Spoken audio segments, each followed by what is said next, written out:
আসসালামু আলাইকুম। দেশ এবং প্রবাস যে যেখান থেকে আমাদের সাথে সংযুক্ত হয়েছেন সকলকেই সাইব বাংলা টিভি চ্যানেলের পক্ষ থেকে আন্তরিক ধন্যবাদ। আশা করি আল্লাহর রহমতে সকলেই সুস্থ আছেন, ভালো আছেন। আজকে আপনাদের সামনে হাজির হয়েছি কুয়েতের কিছু গুরুত্বপূর্ণ নিউজ আপডেট নিয়ে। আশা করি সম্পূর্ণ ভিডিওটি না টেনে দেখবেন। আপনাদের সাথে এখন যে সকল বিষয়গুলো নিয়ে আলোচনা করব সে সকল বিষয়ের কিছু শিরোনাম আপনাদেরকে এখন জানিয়ে দেব।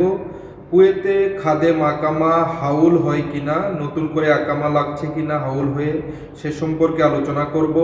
কুয়েতে গতকালকে মন্ত্রী পরিষদের মিটিংয়ে গুরুত্বপূর্ণ কী সিদ্ধান্ত আসছে সেই সকল বিষয়ে আলোচনা করব। কুয়েতে ৬০ বছরের অধিক সময় যাদের হয়ে গেছে তাদের আকামা লাগবে না, ১৫ বছরের বেশি কুয়েতে থাকা যাবে না, এই বিষয়ে আপনাদের সঙ্গে আলোচনা করব। কুয়েতের কি ঘোষণা আসছে এই বিষয়ে, এবং কুয়েতের কোম্পানিগুলোতে যে সকল প্রবাসীরা কর্মরত আছেন স্বল্প বেতনে বেসরকারি খাতে, কুয়েত সরকার তাদের বিষয়ে কি সিদ্ধান্ত নিয়েছে, এই সকল বিষয় ছাড়াও আরও গুরুত্বপূর্ণ কিছু কুয়েত সরকারের বিভিন্ন কানুন নিয়ে আপনাদের সাথে আলোচনা করব। আশা করি সম্পূর্ণ ভিডিওটি না টেনে দেখবেন। প্রথমে আসি, বর্তমানে লকডাউন পরিস্থিতির কারণে অনেকেই খাদেম আকামা হাউল করার বিষয়ে জানতে চেয়েছেন আমাদের কাছে। এই বিষয়ে কুয়েত সরকারের কি কানুন রয়েছে এ সম্পর্কে আপনাদের সঙ্গে এখন বিস্তারিত আলোচনা করব। কুয়েতে বর্তমানে খাদেম আকামা হাউল করা যায়। আমার ছোট ভাই, তার আকামা আমি কিছুদিন আগে, এক সপ্তাহ হয়, আকামা হাউল করে নতুন কফিলের মাধ্যমে আকামা লাগিয়েছি অনলাইনের মাধ্যমে। এখন যারা অপেক্ষায় ছিলেন যে খাদেম আকামা হাউল করে নতুন কফিলের মাধ্যমে আকামা লাগাবেন, আপনারা আকামা লাগাতে পারবেন।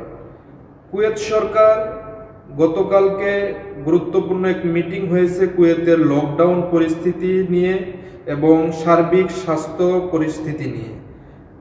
কালকে কোনো সিদ্ধান্ত গ্রহণ করা হয়নি, তাই আগামী বৃহস্পতিবার নতুন করে ঘোষণা আসতে পারে ট্যাক্সি সার্ভিস লকডাউন সমূহের উপরে।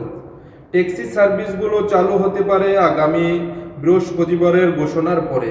যদি ট্যাক্সি সার্ভিসগুলো চালু করা হয় তাহলে ট্যাক্সিতে একজন মাত্র যাত্রী নিয়ে চলাচল করতে হবে।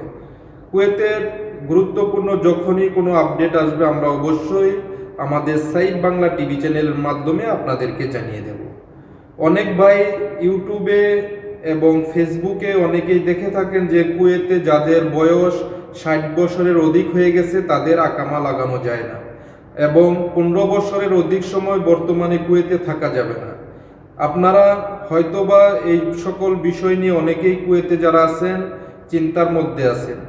আপনাদের সুবিধার্থে আপনাদেরকে একটি গুরুত্বপূর্ণ তথ্য দিতে চাই। ৬০ বছরের অধিক সময় কুয়েতে যাদের বয়স, এখন পাসপোর্টের বয়স ৬০ বছর হয়ে গেছে, তাদের আকামা লাগানো যাবে না, কিংবা ১৫ বছরের অধিক সময় কুয়েতে থাকা যাবে না।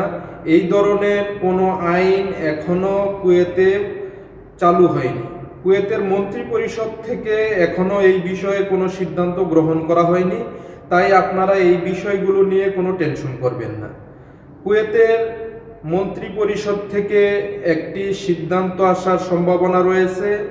কুয়েতে যে সকল বেসরকারি খাতে কোম্পানির লোকগুলো কর্মরত আছেন স্বল্প বেতনে, তাদের একটি ডাটাবেস তৈরি করে কুয়েত সরকার একটি শ্রম বাজার তৈরি করবে।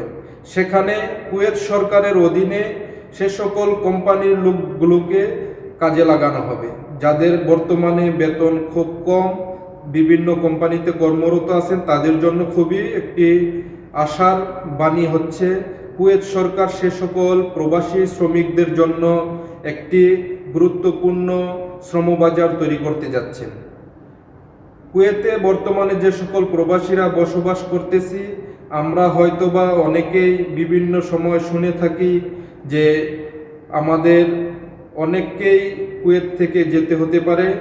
এখনও সে সকল বিষয়ে কুয়েত সরকার কোনো সিদ্ধান্ত গ্রহণ করা হয়নি। যখনই সিদ্ধান্ত গ্রহণ করা হবে তখন কুয়েত সরকার আইন আকারে এ সকল সিদ্ধান্তগুলো প্রকাশ করবে।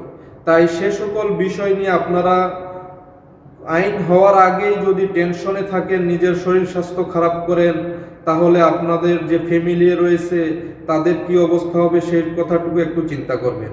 একজন প্রবাসীর উপরে সব সময় একটি ফ্যামিলি ডিপেন্ড করে, আপনার ইনকামের উপর আপনার ফ্যামিলিটা চলে। তাই আপনারা অযথা যে সকল কানুনগুলি এখনো হয়নি সে সকল বিষয় নিয়ে দুশ্চিন্তা করবেন না। যখন কানুন আকারে আসবে তখন আল্লাহ পাক যার কপালে যা আছে তাই লেখা তাই হবে। তাই পূর্বে থেকে আপনি সে সকল বিষয়গুলো নিয়ে অযথা টেনশন করে শরীর স্বাস্থ্য খারাপ করার কোনো মানে হয় না। তাই সবসময় আল্লাহর কাছে নামাজ পড়ে দোয়া করবেন, আল্লাহ পাক যেন সকল প্রবাসীদেরকেই সহি সালামতে রাখে, তাদের কর্মস্থলগুলো যেন সবসময় ঠিক থাকে, সকলের ইনকাম যত ঠিক থাকে, আল্লাহ পাক যেন সকলকে হেফাজত করে।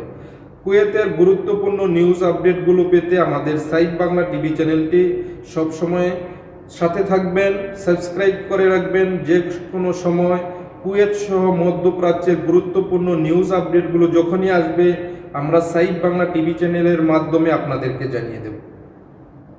সৌদি সরকার ঘোষণা দিয়েছে, গতকাল যেহেতু চাঁদ দেখা যায়নি তাই 30শে জুলাই হজ হবে এবং 31শে জুলাই পবিত্র ঈদুল আজহা অনুষ্ঠিত হবে। সৌদি আরব সহ কুয়েত মধ্যপ্রাচ্যের যে দেশগুলো রয়েছে সেই সকল দেশে 31শে জুলাই ঈদুল আজহা উদযাপিত হবে।